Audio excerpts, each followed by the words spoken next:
Welcome to Networking RX, a podcast devoted to helping business professionals like you enhance your networking skills in order to become more proficient giving and receiving quality business referrals and improving the overall quality of your life and the lives of those around you. The Networking RX podcast is a production of AmSpirit Business Connections, an organization whose mission is to empower business success through networking. Welcome back for another episode. This is Frank Agan, founder and president of AmSpirit Business Connections. Thanks for tuning in, and if you've tuned in the past, welcome back. Today we have a guest on. As you know, from time to time I will have guests on who will enlighten us more than I'm able to enlighten you. But I do want to remind people before we get going that we are looking to build our stable of franchisees. This is a unique franchise opportunity in that it's geared for aspiring entrepreneurs and professionals to add on to what they're already doing. Again, all of our franchisees do something else. For a couple hours in the morning, a few mornings a week, our franchisees operate the AmSpirit Business Connections program.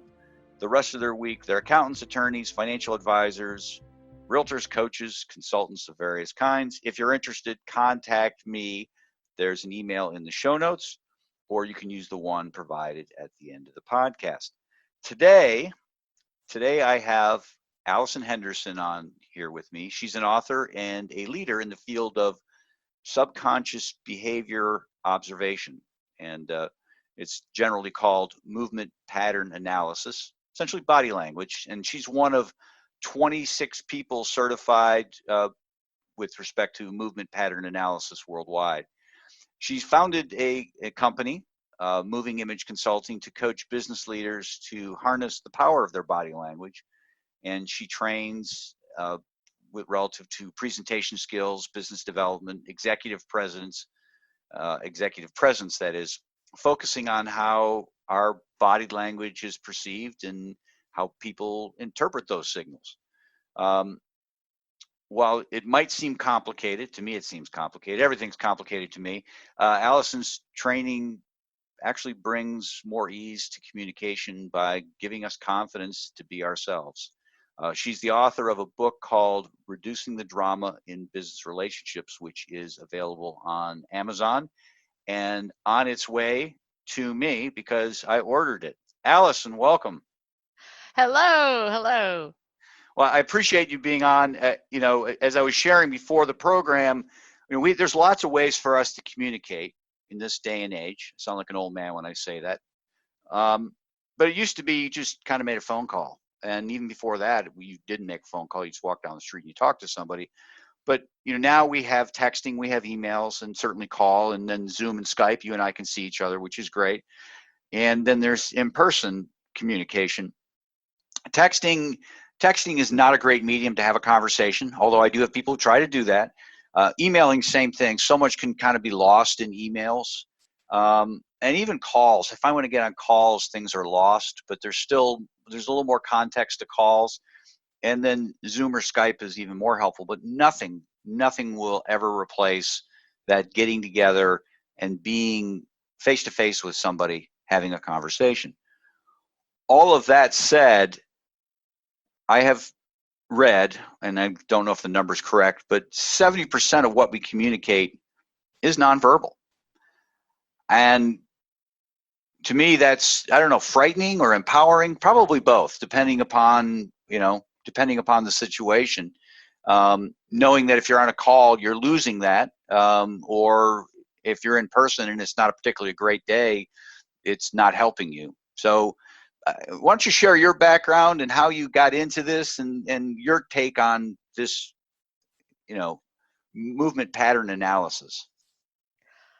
Oh, yes. Movement pattern analysis is, in a lot of ways, a horrible name. I know why they named it as they did, but it does come across as very intimidating.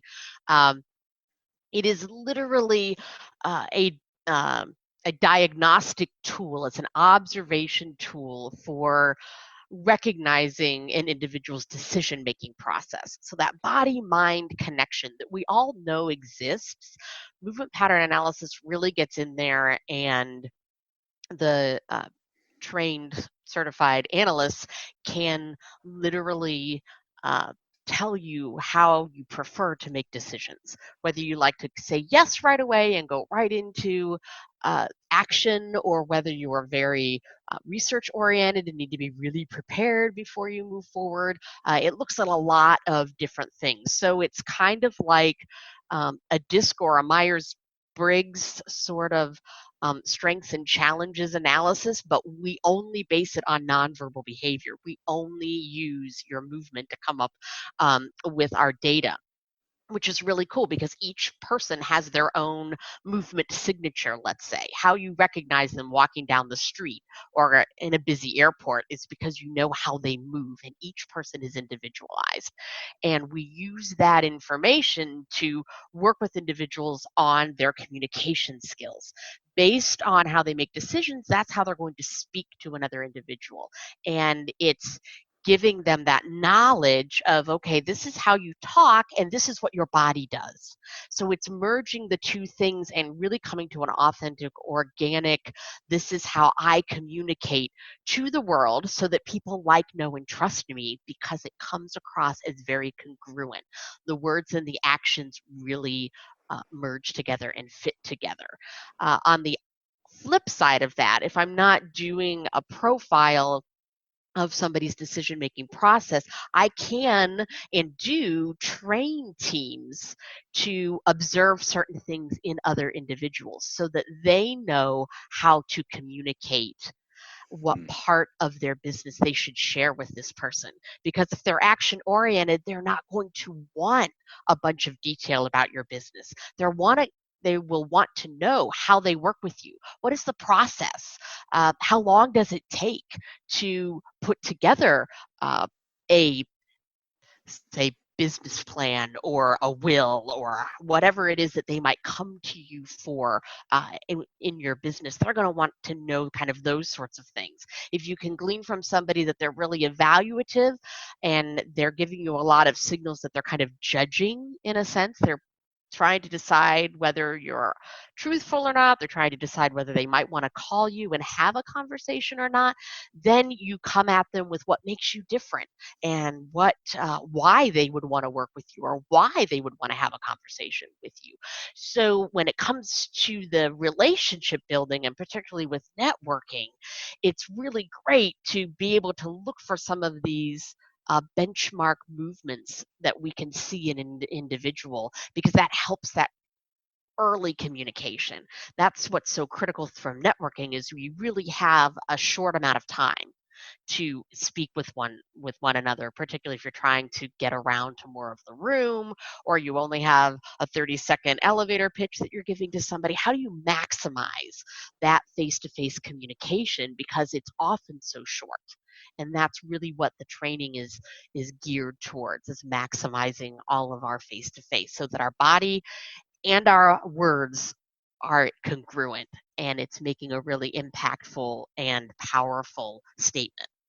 So you're literally training your clients to be in a room and having a conversation with somebody or seeing somebody and knowing whether they're action oriented or they're analytical just by, how they're kind of carrying themselves. And Mm-hmm. It's two things. It's where their body moves in space. So a Okay. lot of what I teach is actually where their shoulders are and how their Okay. shoulders move, because even in a Skype conversation, you can usually at least see shoulders. Right. So that can be something that is a little bit more universal or expansive if you're working virtually a lot. And so, for instance, if somebody tips quite a bit when they're talking to you, that's a very evaluative signal. It literally looks like somebody's going, oh, well, maybe this, or oh, there's that other person that I talked to, or oh, my friend recommended me to somebody else. And if they're Right. tipping back and forth, it's very much a signal that they're in that evaluative mode. So that, to you as the communicator, then you say, okay, I'm going to answer a lot of why questions for them. They're probably asking why questions as well, because Right. that the verbal component is going to be a why question for that tipping. But when you hear that and you see that the shoulders tipping side to side, then you know to go in on your side of the conversation with really answering why they should perhaps want to talk with you, perhaps even who else you know that you would like to introduce them to. Let's have a conversation because I'd love to learn more about your business because I have some people that I'm thinking might be really good to connect you with. So Now, of course, you're differentiating yourself by offering help right right. away. Of course, we're talking on Zoom, and so I'm totally self-conscious as how I'm sitting right now. I know. I make everybody. I always start my trainings usually saying something like, "What welcome to the most uncomfortable hour of your life," or something like that, because you do start to become very self-conscious. Yeah. But quickly we override that because suddenly people go, "Wow, I really do feel more confident," or "Now I know what to do with my hands," or "Now I know what I'm Right. seeing," and it's so empowering because there's so much to see in that 70% of the communication that's coming at you non-verbally. If you just know what to look for, it Right. can go a long way in making you feel more confident as a business owner, as a communicator, because so often we kind of have blinders on these days. We get so used to texting or email or other things that we've somewhat lost that art of communication from the nonverbal side because we don't do it as often. And the Right. younger and younger we go, the less I find that individuals have confidence. The millennials and younger Gen X and all that stuff, or no, that's Gen Y, I guess that's even younger, is they're struggling with the idea of, oh, I have to have a face-to-face conversation. Yeah. Or conversation in general. I've shared in other interviews. I had an assistant that worked with me, and she was a millennial. She was a young millennial, and we got an application to one of our members, and she couldn't read it. And she said, "Well, what do you think this says?" And I'm like, "Oh, I don't know, but why don't you call him? Phone number's pretty easy. We know his first name, got his phone number." "Yeah, but what do you think this says?" "I don't know. Why are we guessing? Let's just call him." And it was just, we kind of went back and forth for a while. And finally, just, it was nice about it. It was like, you got to call him. It's just, to me, it was just like the total, we've spent twice as much going back and forth on this than a phone call would have taken, just to figure out what his email was or whatever it was. So, and I think part of it is because of, the world they live in. It's a lot of texting. Yep.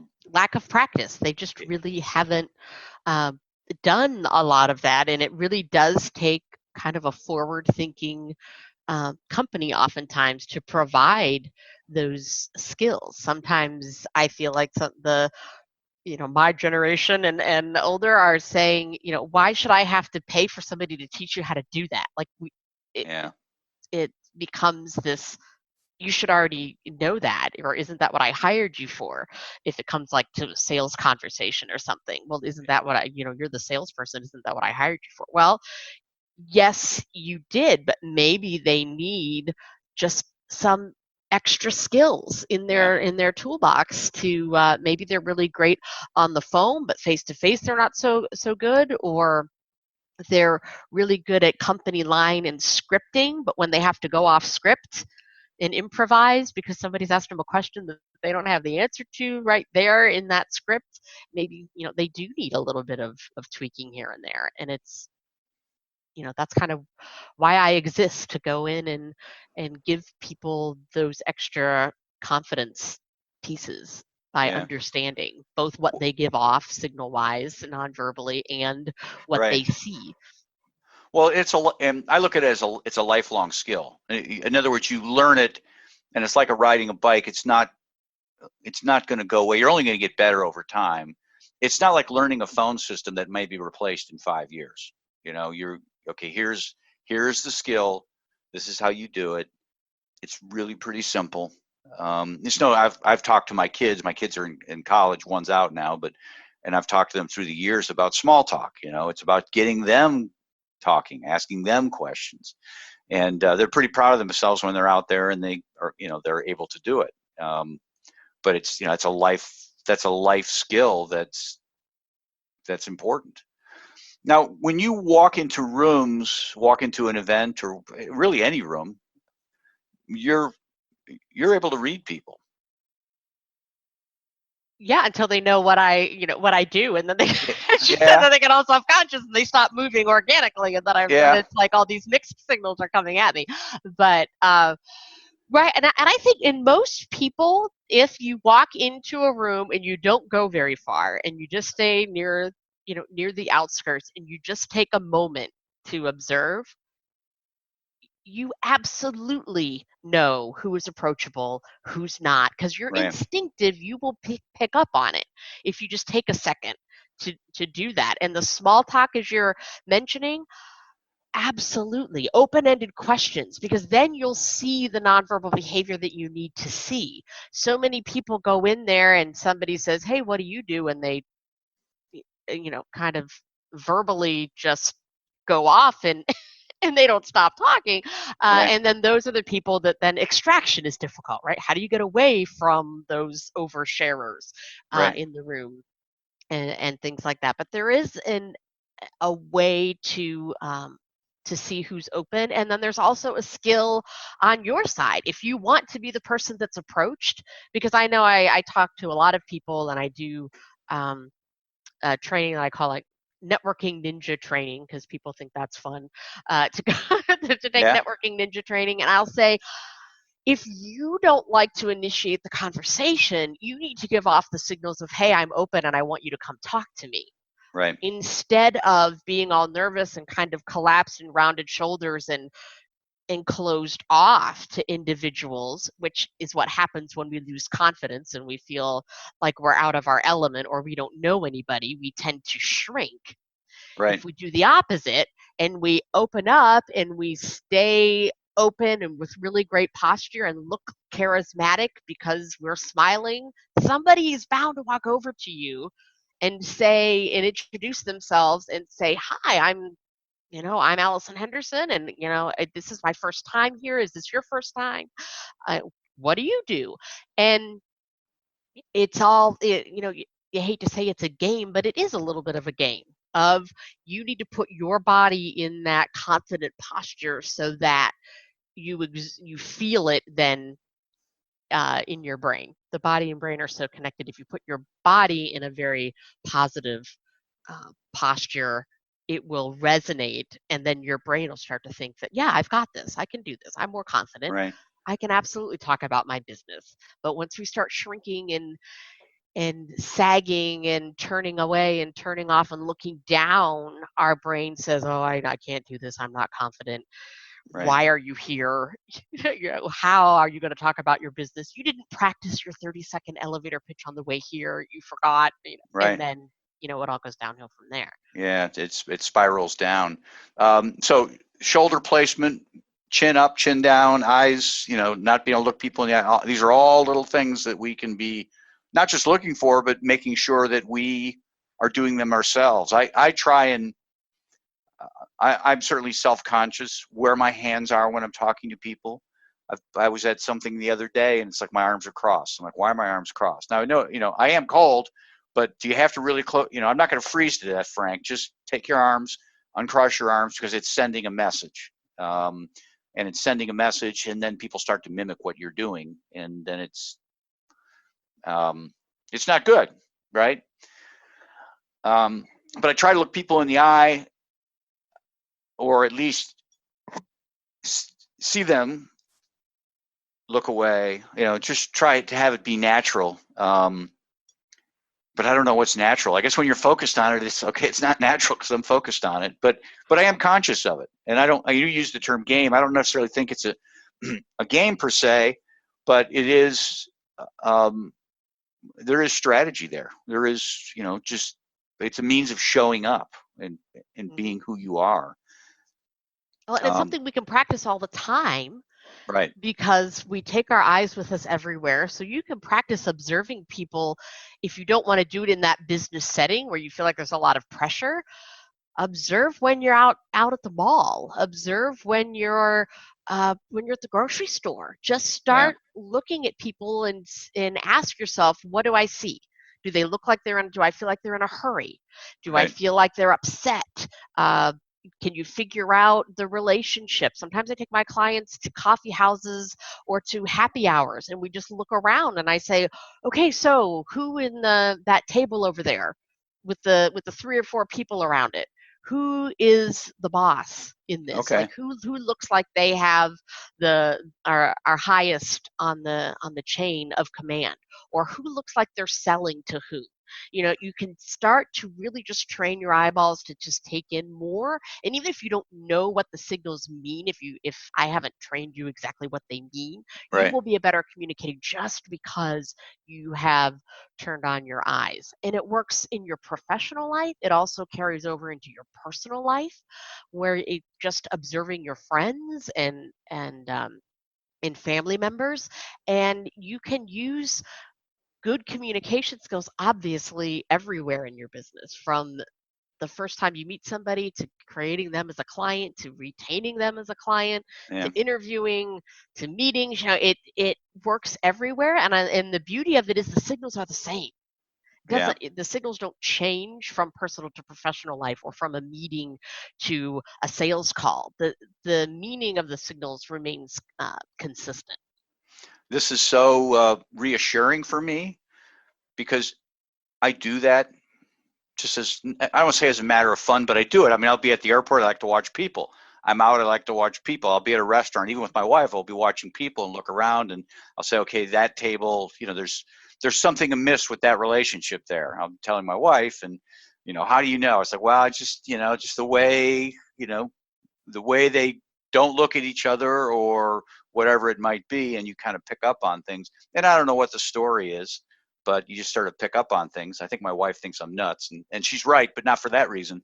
Um, but I guess back to networking ninjas, I want to point out to our audience that you have a plethora.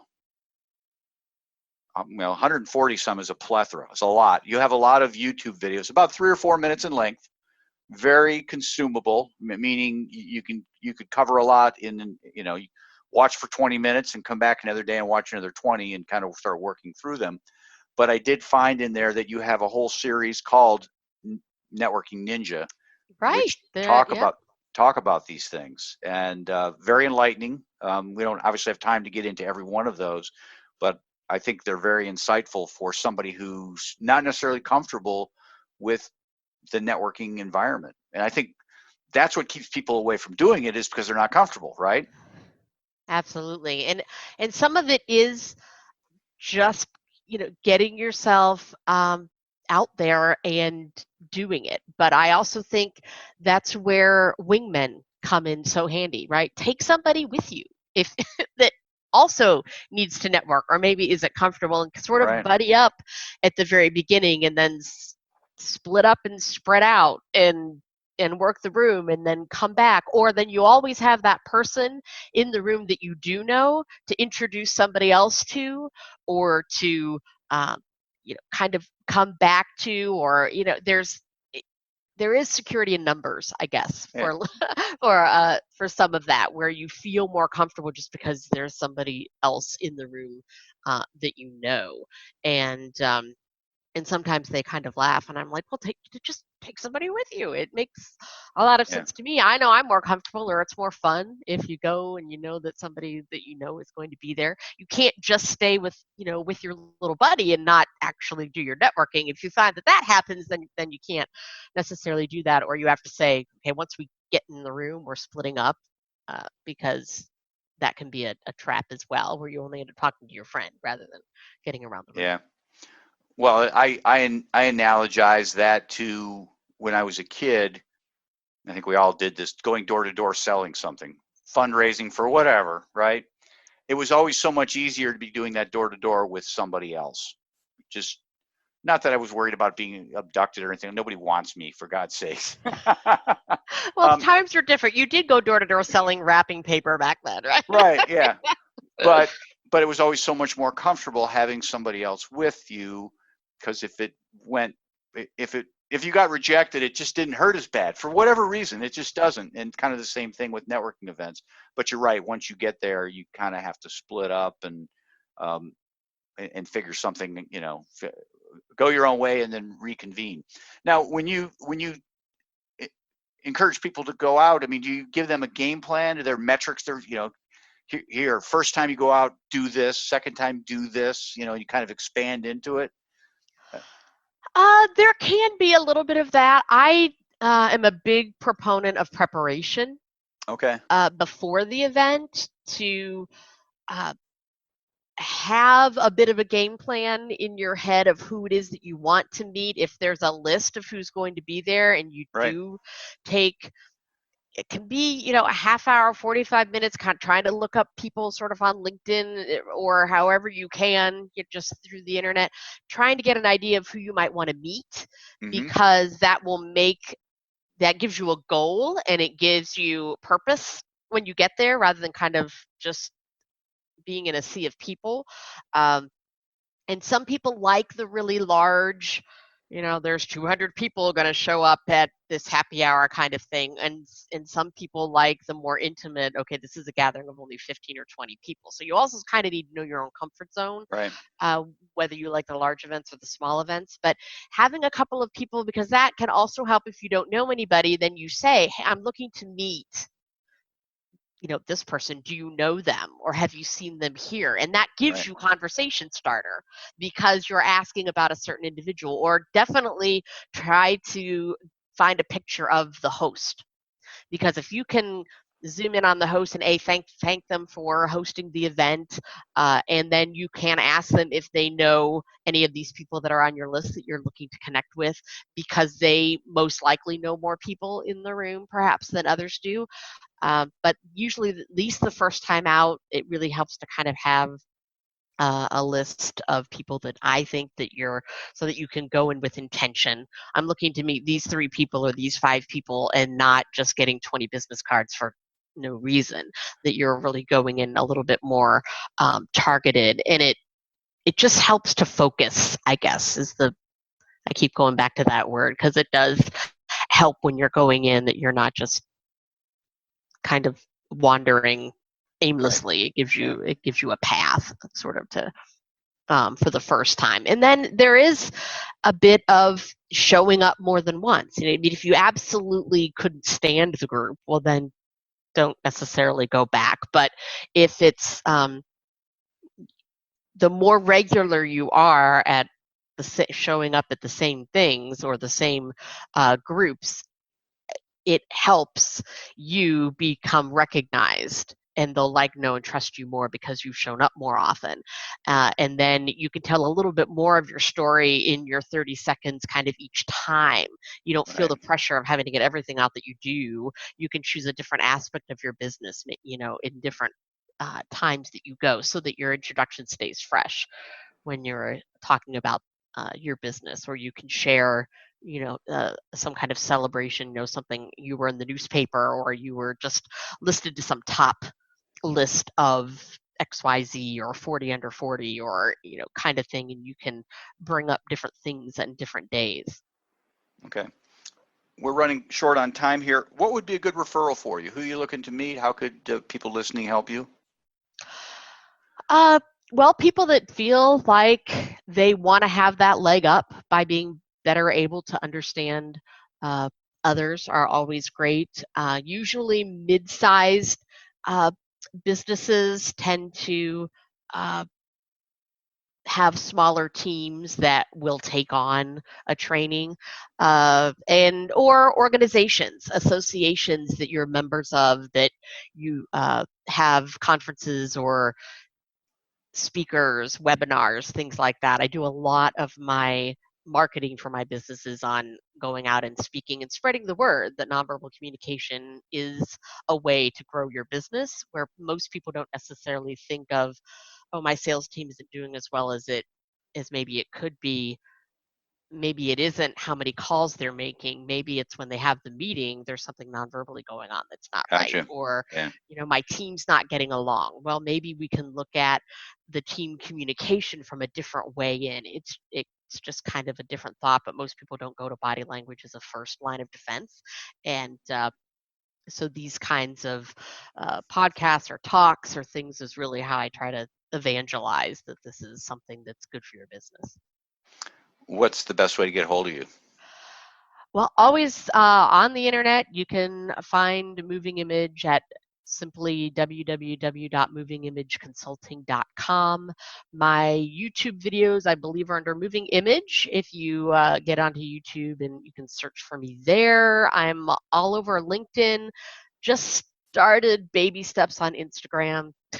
So You're ahead I of me. plan on doing a little bit more on that. A lot of people have talked to me about, you should be on Instagram. I'm like, okay, Yeah. well, so I'm trying to do better about showing up there. But and through the website, there's a contact way to just get in there and send me a message, and I'll get right back with you. And I always do free, little consults on. So where are you struggling, or what was Right. interesting to you, and we just see if there's a way that this can benefit. Gotcha. I think I got to your YouTube videos from your website, I think. Oh, yeah, I'm sure So- there's, gosh, I hope there's a link on there. I'm sure. Well, I'm sure. That there better be. Yeah. Well, I'm sure there is. That's how I found them. But there are a ton there. Allison, I really appreciate your time today. Oh, thanks so much for having me. This was fun. And yeah, everybody just go out there and stand tall and stay open when you're networking, and turn your eyeballs on, and you've got it made. Thanks for joining us on the Networking RX podcast. Please put what you've learned into action today, and let us know if you have questions, comments, or ideas for future topics. You can email them to us at podcast@amspirit.com. That's AMSPIRIT.com. Finally, so you never miss an episode, be sure to subscribe to the Networking RX podcast through iTunes, Overcast, or however you receive your podcasts. Now get out and network with someone. The Networking RX podcast is the copyright production of AmSpirit Business Connection. All rights reserved.